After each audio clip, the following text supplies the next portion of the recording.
আপনারা জানেন গত ৯ ডিসেম্বর ছাত্রদলের দুই গ্রুপের সংঘর্ষে সাকিবুল ইসলাম নামক এক শিক্ষার্থী নিহত হয়। এই ঘটনায় গতকালকে ছাত্রদল কোনো বিবৃতি দেয়নি, ৯ ডিসেম্বর কোনো বিবৃতি দেয়নি। আজকে ১১ ডিসেম্বর একটি বিবৃতি দিতে দেখেন, সেই বিবৃতিতে আসলে একটা শুভঙ্করের ফাঁকি লক্ষ্য করা যাচ্ছে।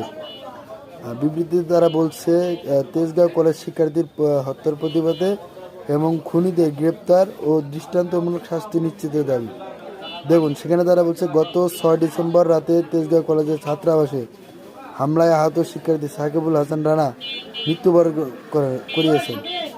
ইন্নালিল্লাহি ওয়া ইন্না ইলাইহি রাজিউন। ২৪ গণঅভ্যুত্থান পরবর্তী সময়ে শিক্ষা প্রতিষ্ঠানে এই ধরনের নিশ্চিন্ত হত্যাকাণ্ড কোনোভাবে মেনে নেওয়া যায় না।